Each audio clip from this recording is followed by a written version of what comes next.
Today I will be speaking about the psychology of music and how it can essentially really help us out. Um, this is a vast things. 1 second, please. A vast majority of things that can truly help us. So a lot of the times we've been asked, "What's your favorite song?"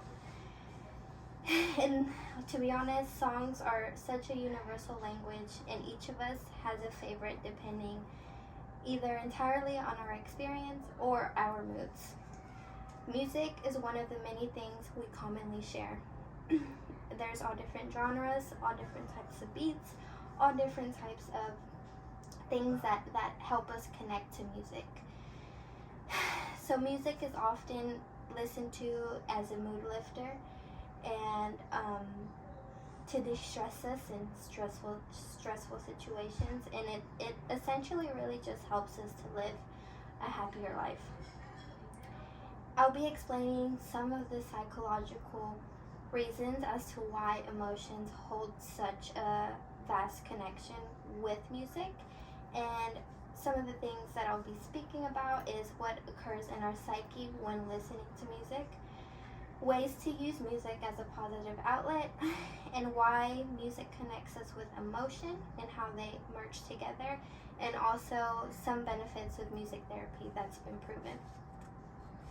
To begin, I want to explain what happens a little bit in our brain to make us feel good as we are listening to our favorite music or songs in general. According to the magazine of Harvard Medical School, almost all parts of our brain light up as if someone turned on a light switch. More specifically, our amygdala and hippocampus, which triggers the emotional response and memories. So it's basically, it stores everything that we've ever seen and heard, and it picks and chooses what it chooses to store in our brain. So the limbic system is also very prominent because it governs the control of memory, arousal, and emotion while listening to music. So this is super important because it shows you why we have such a positive reaction, and why when we listen to music, it not only makes us feel good physically, it is also all internal, and it all comes together to show us why so much of the time we choose to listen to music. Another good point, the limbic system dominates hormones such as dopamine and serotonin, which is our happy and feel good hormones that we have within our bodies. So now that we know a bit of what happens in our brain psychologically, next I want to explain why music can be used as a positive tool based on research but also my personal experience. So I want to start off by a good one and an essential one and a very straight to the point one. So according to Southwestern Music Therapy, music enables us to feel an overall happier mood. So it could be any activity that you're doing. It could be you are sitting in your room by yourself. It could be you're with friends. It could be you're in the car. It could be you're on a walk.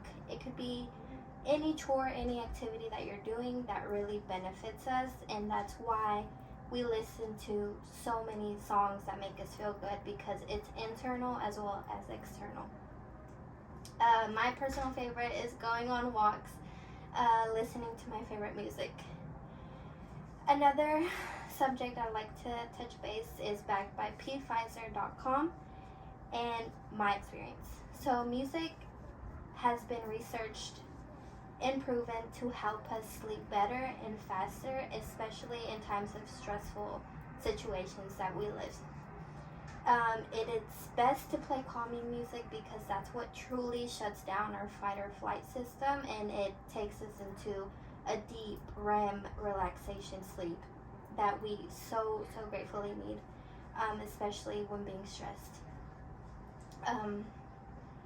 So it also lowers your heart rate, it lowers your blood pressure, and it produces these chemicals such as melatonin to help us sleep better and truly get that restful sleep. And music and frequencies, which are essentially very similar, because frequencies is what makes music. And so if you listen to a specific type of frequency, such as 432 hertz or 512 hertz, just depending on what relaxes you specifically, because it's very specific from person to person.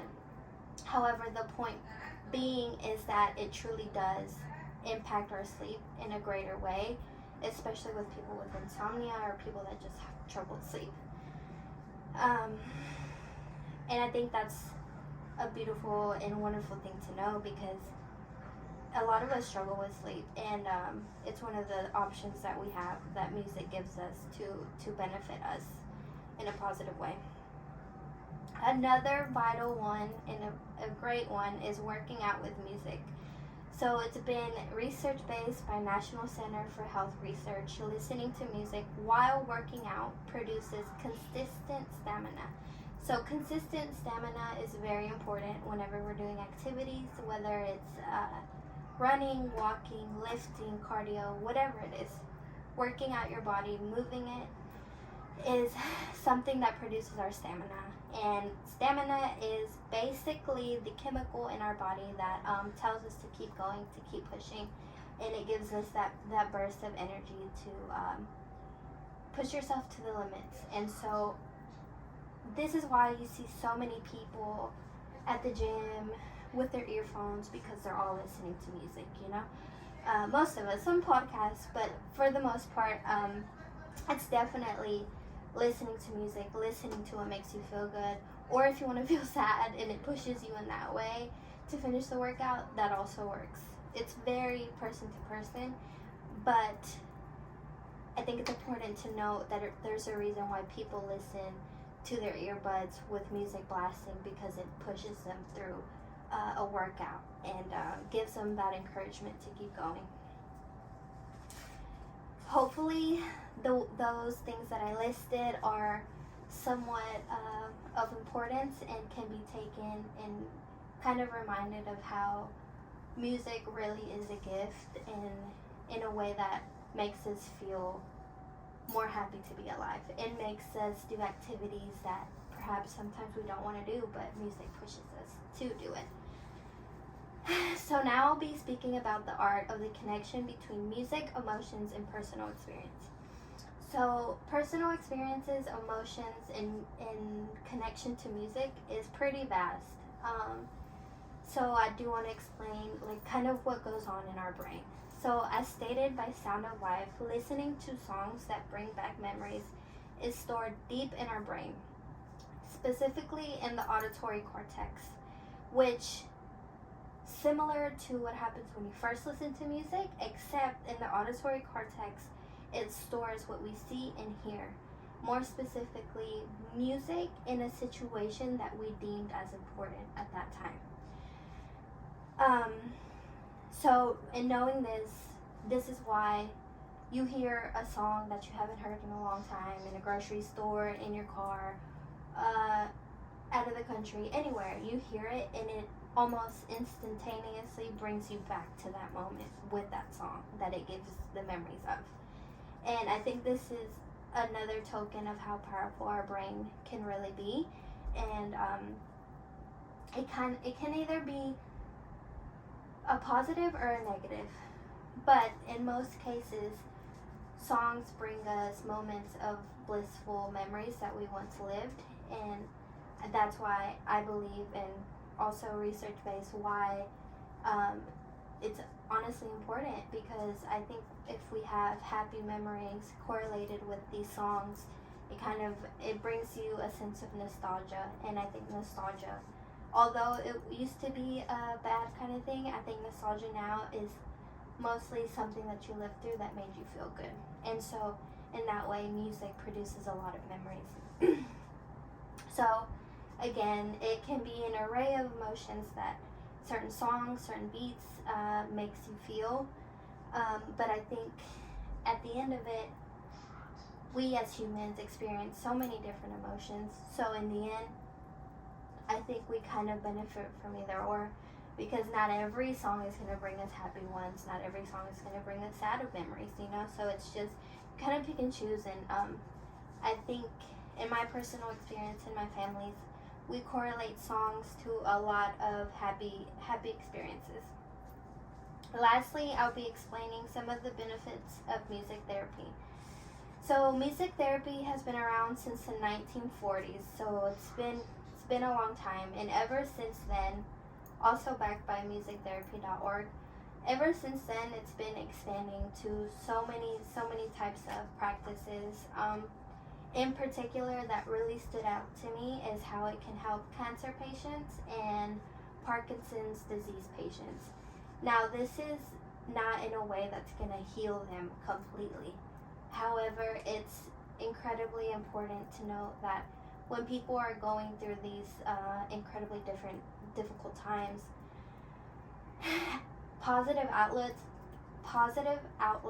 are beyond important, because it is truly what keeps them from drowning so down under with what they're being faced with. That's very, very, very hard. And so for cancer patients, it really helps them with anxiety before surgery. It helps them ease the pain. And in most heavy cases, music therapy has also been used to help patients that are coming to the end of their life and transitioning to a different one. And so that's pretty incredible, just considering how much these patients go through and how music therapy can truly transform something super difficult into some moments that they can kind of deflect and reflect upon and feel a little bit better within themselves. So at the root of it, music is formed by frequencies and vibrations coming together. So it makes perfect sense why music therapy is used as a form of medicine/therapy. Okay, so again, it helps ease pain, produce relaxation for these patients.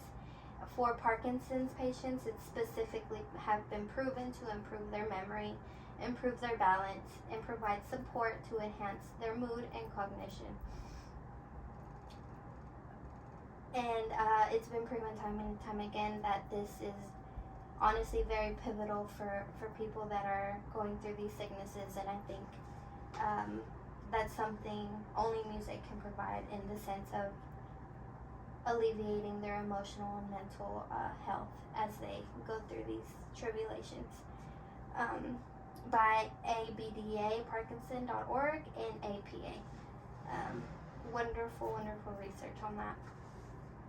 So, to do brief, music is a very essential part of life, and to be quite honest, without music and putting these beats together, I believe life would be different. I believe life would be a little bit less happy, and music helps us push through and feel a bit better about everything.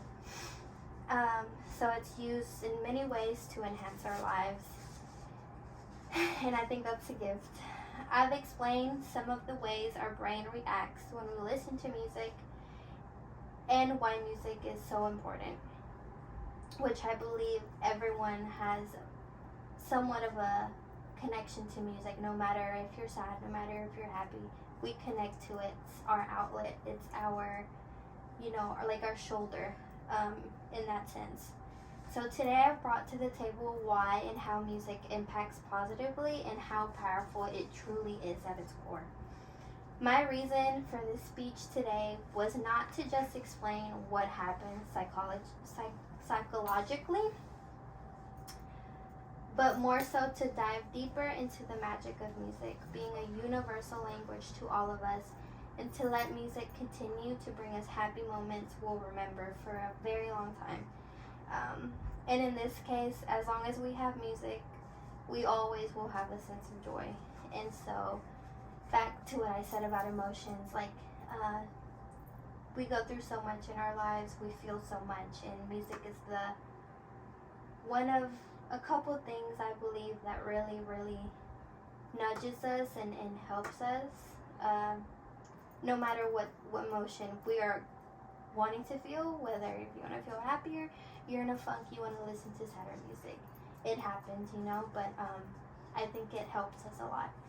And music is a gift, and I'm so happy that that's something we can all universally always have, no matter where we are. Thank you.